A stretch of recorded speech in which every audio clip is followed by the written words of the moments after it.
How often have you felt like you're living a life that's not fully yours? That you're going through the motions, but never quite reaching the depths of who you could be? Maybe there's this whisper inside you telling you there's more to uncover, more to experience, more to become. But each time you try to venture deeper into your own mind, something pulls you back. There are rooms inside you that you've never dared to enter. The spaces filled with old memories, untold stories, and emotions you've buried away. These rooms are the key to your growth, yet you're terrified to open the door. Why? Because what if what you find is too much to handle? What if facing what's hidden inside you would shatter everything you thought you knew about yourself? The truth is, the more you avoid these rooms, the more they control you. But until you walk into these forgotten spaces, you will remain stuck, trapped in a life that feels incomplete. Are you ready to face what lies behind those doors, to confront the parts of yourself you've been running from? Because the life you've been waiting for exists on the other side. There's a comfort in the belief that the past is a closed door, something we've moved on from. We like to think of ourselves as survivors, not scarred. The protagonist, someone much like you, has convinced themselves they've come to terms with the past. They wake up each morning, the sunlight streaming through the blinds, and move through the day with mechanical precision. There's no room for ghosts here, no space for the darker corners of a life once lived in shadows. They walk, talk, laugh, function, unaware that their mind is a labyrinth full of hidden rooms, locked away, gathering dust. But life, as it often does, has a way of interrupting the fragile peace we build. It's in the small moments, the ones that seem insignificant at first: an old song on the radio, a stranger's glance, a familiar scent on the breeze. These moments stir something, a fleeting emotion, a glimpse of a memory buried deep within. Nothing major, nothing life-shattering, but enough to crack the surface of what was once thought to be solid ground. Have you ever had one of those moments? The kind that doesn't make sense at first, but then it lingers in your mind, unsettling, like a whisper that refuses to be ignored. For the protagonist, it's subtle: an image, a sensation, a fragmented conversation they can't quite recall. At first, they brush it off. It's nothing, they tell themselves. They've moved on. But with each passing day, these seemingly trivial triggers grow more frequent, like the distant sound of footsteps echoing in an empty house. And the walls, once so steadfast and unmoving, begin to tremble. It's not long before these fleeting moments become harder to ignore. Memories long suppressed start to bleed through, not in a rush, but in fragments, like a puzzle with pieces scattered across the floor. The protagonist tries to reconstruct the past, but each piece refuses to fit in the picture they've carefully painted for themselves. The corridors of their mind, those hidden rooms, long neglected, start to creak under the weight of what's been locked away. They are no longer just faint echoes, they are becoming real again. Have you ever tried to forget something so desperately, only to have it resurface when you least expect it? The harder you push it down, the more forcefully it pushes back. The mind doesn't forget, it simply waits. And in the silence, those rooms, once thought abandoned, begin to stir, alive with things better left untouched. The protagonist feels it now: the pull. The walls, once high and secure, are starting to crumble, not with a violent crash, but with a slow, unsettling groan. It's as though the very fabric of their identity, stitched together so carefully over the years, is beginning to unravel. They can't escape it. The past will not be ignored. And now, they must confront the question that lingers like a shadow, always just out of sight. What happens when you finally have to face the parts of yourself you've been running from? There are rooms we build in our minds, rooms where the light never reaches, where the dust gathers thick and the air grows stale. They are rooms we lock away, not out of malice, but out of survival. You create them to keep certain things at bay, things you're not ready to face, memories too heavy to carry. We tell ourselves the door is secure, that we've moved on. But time has a way of whispering, and the mind has a way of betraying us. For the protagonist, the trigger comes unexpectedly. A simple moment, one that seems insignificant at first, sets off a chain of events that will force them to confront a room they've kept locked for years. A face, a place, a name. It's all familiar but distant, like a dream slipping through their fingers just as they wake. The door to the room cracks open, just enough for them to feel the weight of what's inside. The room is filled with fragments, flashes of a life once lived, memories that have long since faded into the background of their psyche. But now, they return with clarity, vivid, as if they've never been gone. The protagonist remembers it all now, the conversation they tried to forget, the look in someone's eyes, the unbearable weight of that one moment that shattered everything they thought they knew about themselves. It's a memory they've buried deep, locking it away with the hope that it would fade, that it would disappear. But the mind does not forget. There's a coldness to it, a sharpness. They feel the flood of emotion rise, the tightness in their chest, as the door to the past begins to creak open wider. They don't want to look, they don't want to face it. They've spent years building walls around this part of themselves. But now, in this moment, they must decide. Do they push the door shut and live in denial, pretending it's gone? Or do they step inside and face the truth that has been waiting patiently for them all this time? Have you ever had to confront a memory so painful that your entire body instinctively recoils? A moment in your past that you've avoided so many times that it's become a part of you, a shadow that follows you everywhere, growing darker, heavier with each year. It's a terrifying thing, the idea of opening the door to a room that's been sealed for so long, because inside, you don't know what you'll find. You can't control the past, no matter how hard you try. The protagonist stands at the threshold now, their breath shallow, their mind racing.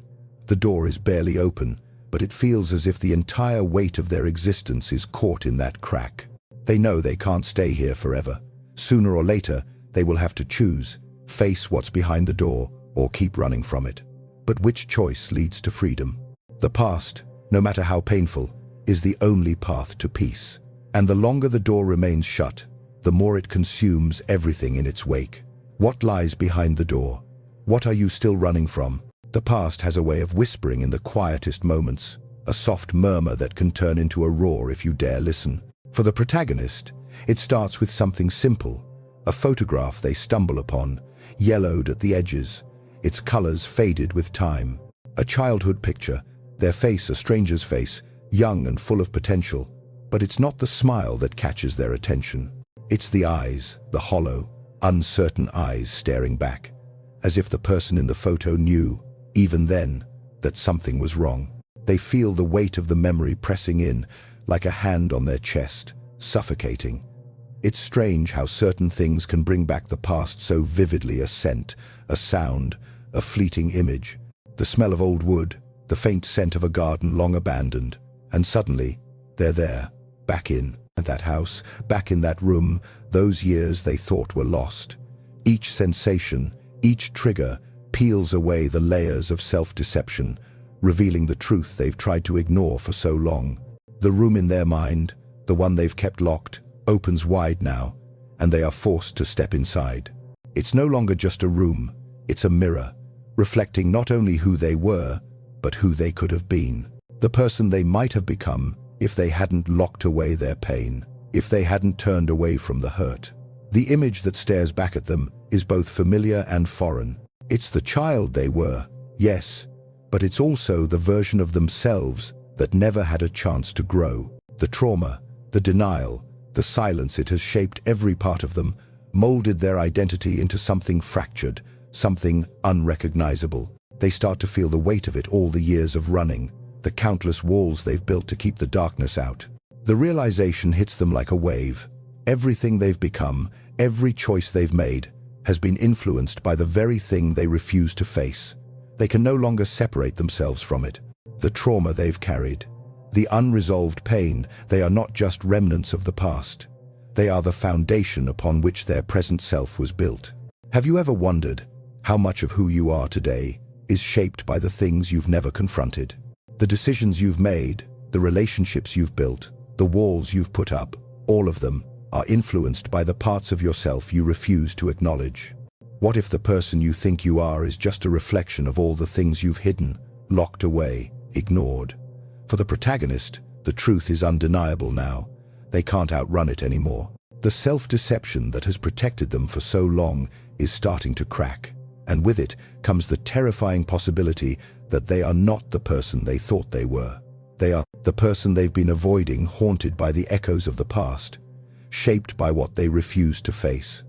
But in this confrontation, there's a strange kind of power.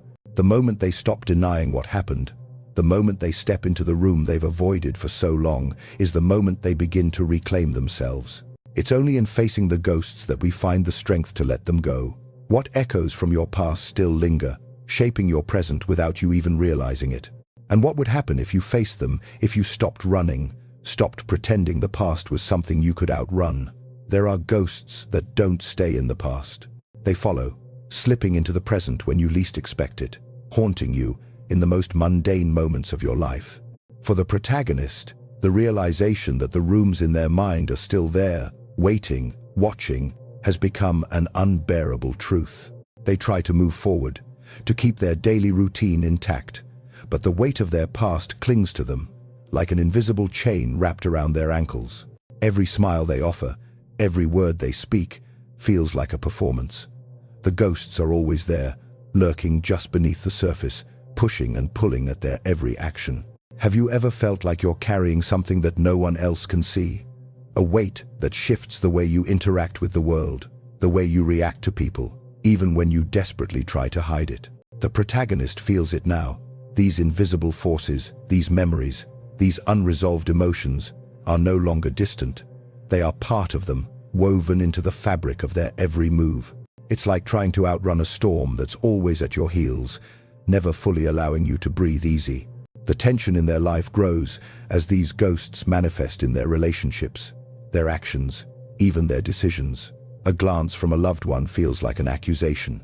A casual conversation brings up fragments of long-forgotten conversations from the past, unspoken words, unaddressed guilt. They realize with a jolt that they're not truly living. They are simply going through the motions, desperately trying to keep their ghosts at bay. But they cannot outrun them. These phantoms are not external. They are part of who they are, etched into their very being. Then, it happens. A figure from the past emerges, a person they've tried to forget, a name they've locked away. Their very presence forces the protagonist to confront the unresolved guilt and shame they've carried for so long. The conversation feels like an electric shock, a rush of memories flooding back in a surge of emotion.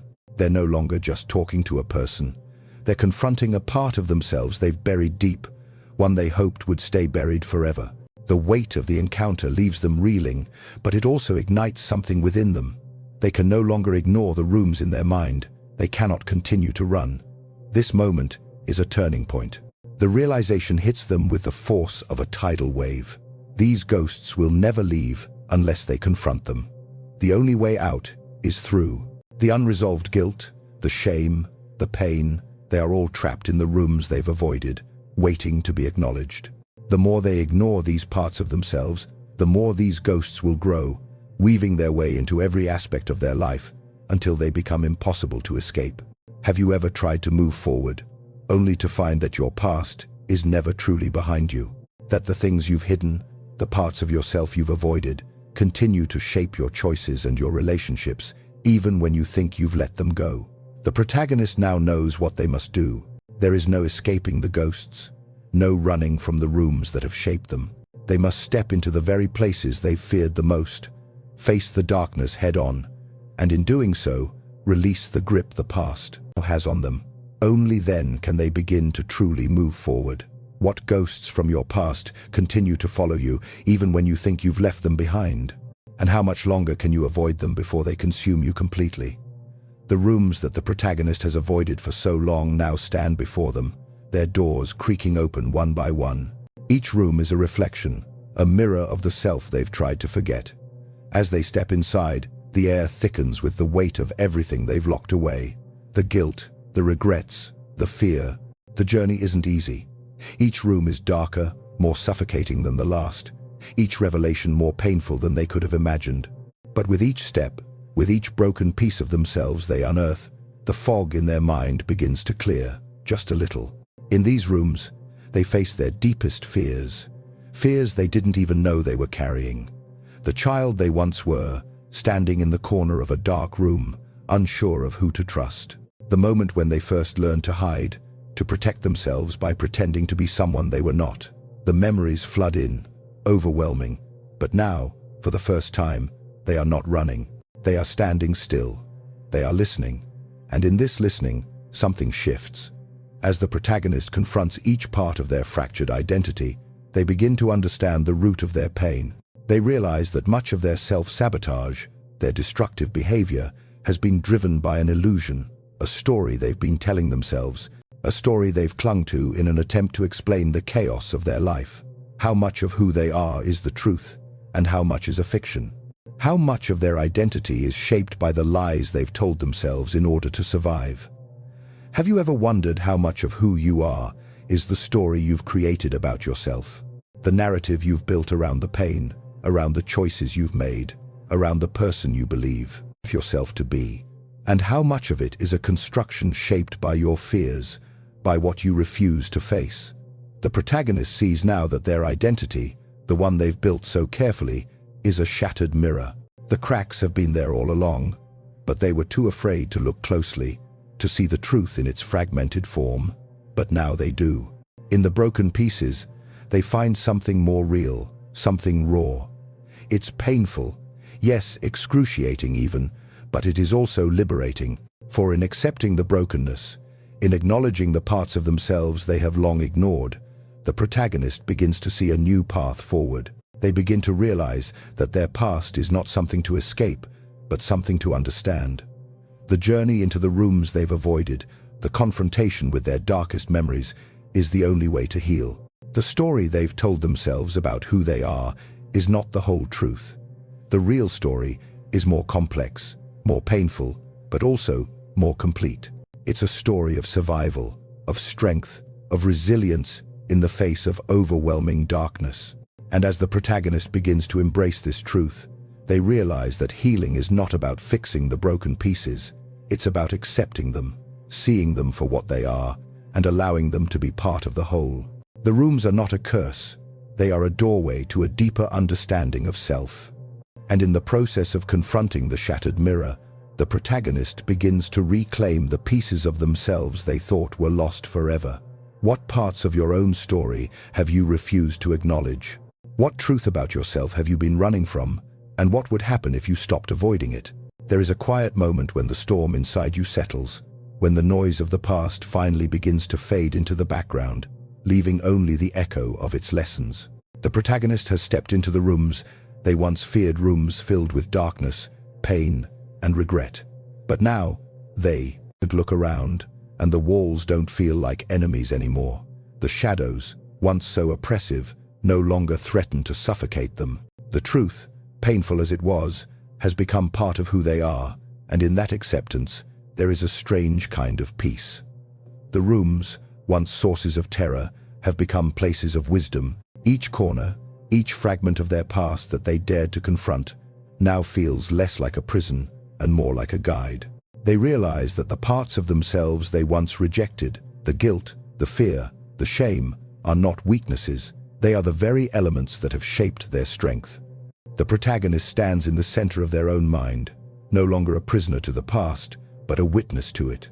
They have integrated the fragments of their fractured identity into something whole, something resilient.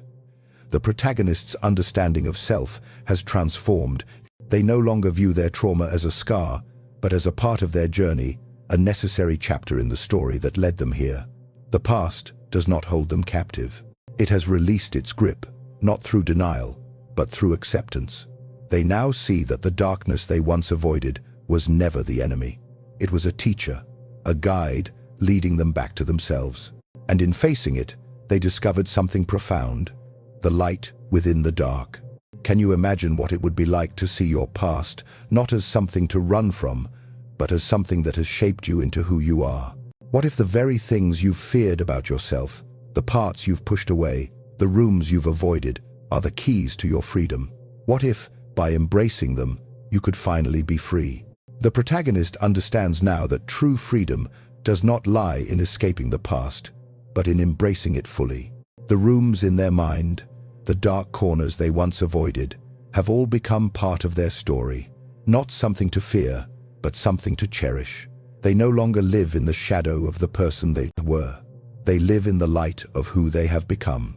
As they stand at the threshold, looking toward the future, there is no longer any fear. The past is no longer a weight, but a foundation.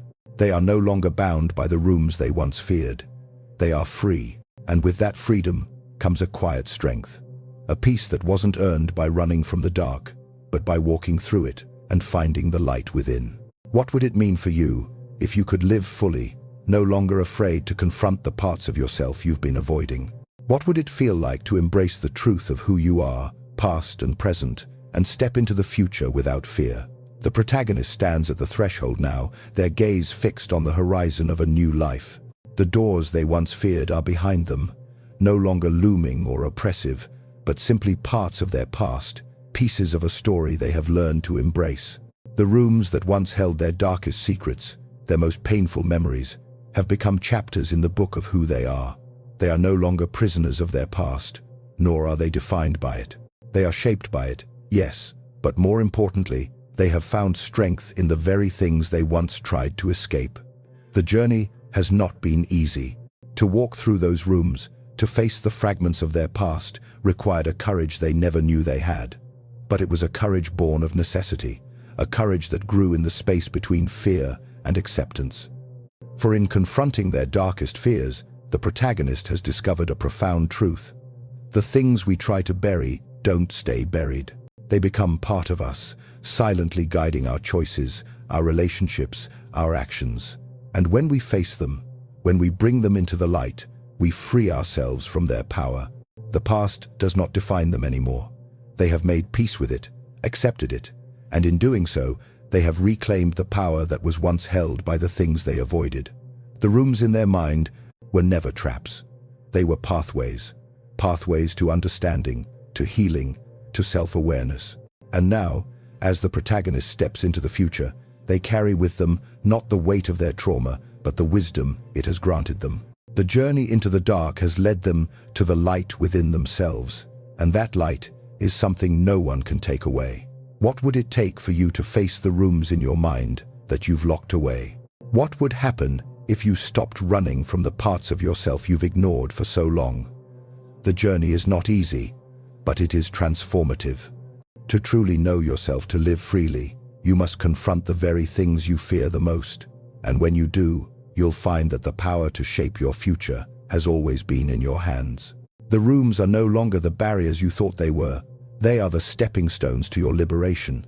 The doors that once locked you in can now unlock the future you've been waiting for. What would your life look like if you could live fully, no longer held back by the past, but empowered by it? The path forward is yours to choose.